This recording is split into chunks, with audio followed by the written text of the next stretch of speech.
Hey everybody, Dr. Chris, orthopedic surgeon and sports medicine physician. And today we're going to talk about the devastating injury that occurred to Auburn gymnast Sam Cerio this past weekend. Now everybody thinks that she broke both of her legs, but is that really what happened?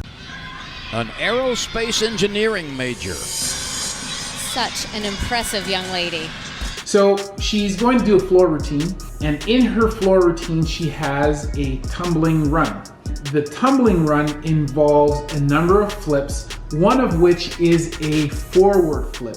The difference between a forward flip and a backward flip is that the forward flip has a blind landing. Somehow, for some reason, she has miscalculated or she has not timed this appropriately. We're gonna watch it and then we'll talk about it.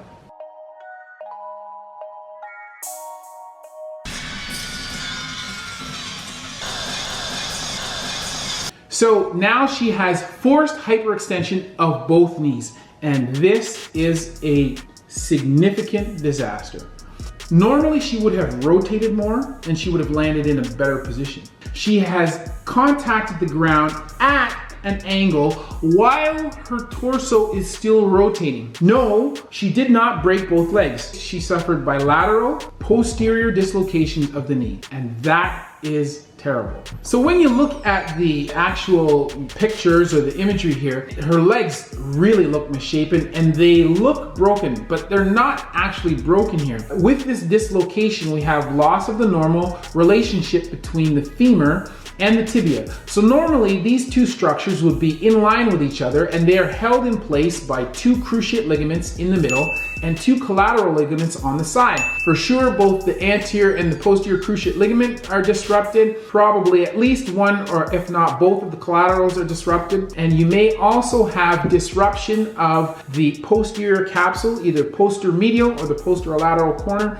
as well. Upon arrival in the hospital, she needs to have a very careful physical examination. We need to determine, is there a vascular injury? Over and above all of the potential ligamentous injuries which she may suffer, she may also suffer injury to the popliteal artery, which lies directly behind the knee, or she may have suffered injury to either the sciatic nerve as it comes down to the knee behind the leg, or the tibial nerve directly behind the knee, or the common peroneal nerve as it wraps around the side of the knee. Most importantly, if the popliteal artery is disrupted, this could be a limb-threatening injury. So in this case, we had a posterior dislocation. That means that the tibia went backwards on the shaft of the femur. The popliteal artery lives right back here, and you dislocate the tibia posteriorly, you can either stretch the popliteal artery over the tibia as it comes out. You could just bruise the artery, or in very severe cases, you could actually transect. In other words, you could cut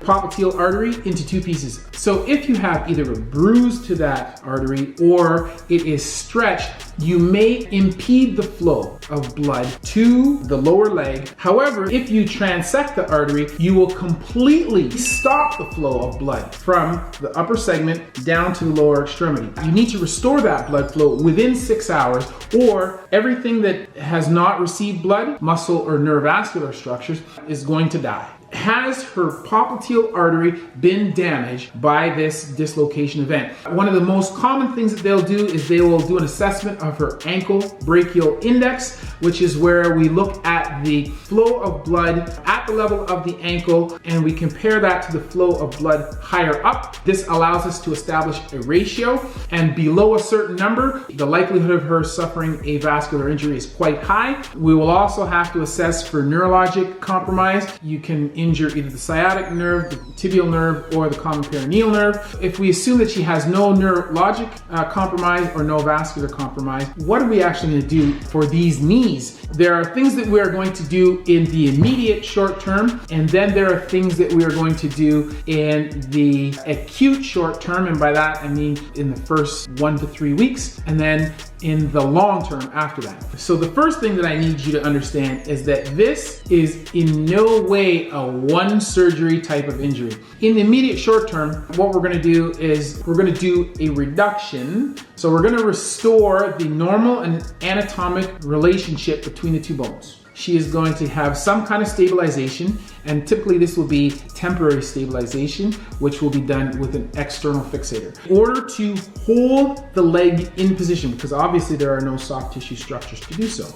We will also repair anything that involves capsular disruption. We'll do those procedures in the short term. And then we're going to give a period of rest to allow the swelling around the knee and in the lower extremity to dissipate. And this can be anywhere from 7-10 days to 2 to 3 weeks. Now, because she has so many ligaments and stabilizing structures injured, this is going to affect our approach that we use to fix this injury. Normally, if you had one ligament injured, we would typically take what's called an autograft, which means that we would use a tendon from somewhere else in your body to replace the injured ligament. In this particular case, she has 3 or 4 ligaments injured on each knee. She has already suffered so much, it is less favorable for us to do so. And in this particular case, we tend to use a lot of allografts, which are basically tendon grafts from a cadaveric donor. During this time where her knee has been stabilized with an external fixator, we're allowing her soft tissues to settle, be doing preoperative planning to know what things we're going to reconstruct and how we're going to do so. When we perform a reconstruction of the ligaments, typically what we do is we make bone tunnels or bone sockets in which to place these grafts. When you have multiply ligament injured knee, we need to make sure that we can place all of these individual tunnels without these tunnels crossing one another, and it's very difficult to do that. It's important to note that everything is so inflamed and so reactive that if we were to try to perform the reconstruction immediately, there would be a lot of additional swelling, a lot of fibrosis or stiffening of the knee, and it would be really problematic for the patient. So we only want to do the minimum that we have to make sure that the normal relationship of the bones has been restored, any open injuries have been closed, and the capsule around the joint, which keeps all of the fluid in the joint, we want to make sure the continuity of that capsule has been restored. But after we've done that, we are not doing the reconstruction immediately. We need to let everything settle down, all the inflammation settle down, and then once that has occurred, we can go back and do the larger reconstruction. Once this has all been done, then comes the really hard work. Normally you'd think that after this type of injury, the knee would be significantly loose. However, there is so much inflammation and fibrosis or stiffening that's associated with this type of injury. Looseness is not the problem you have to worry about after a knee dislocation.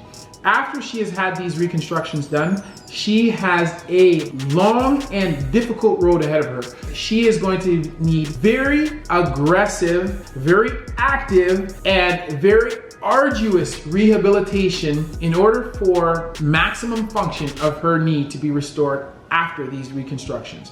It's quite possible for her to go on to have normal function of her knee afterwards, but in all likelihood, her knees will never be the same as they were prior to this injury.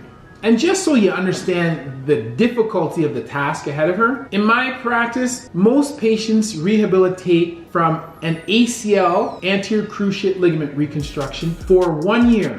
1 year of rehabilitation before those people are able to return to sport activity.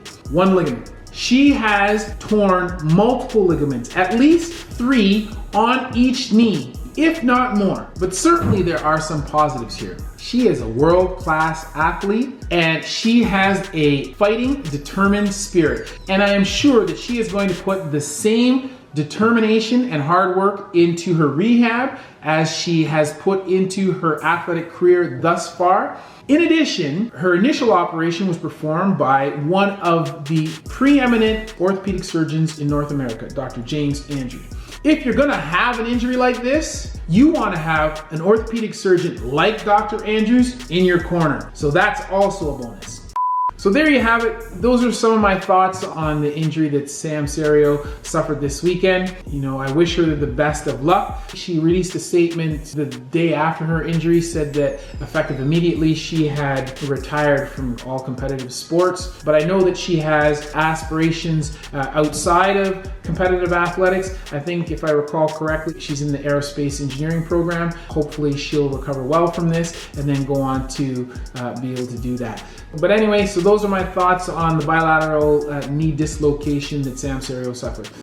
Thanks for watching. If you're new to the channel, be sure to subscribe and hit the notification bell. If you're a returning member of the Intern Army, man, you know what to do. Go hit the like button and share this video with a friend. And as always, that's been a word from Dr. Chris, not your everyday ortho.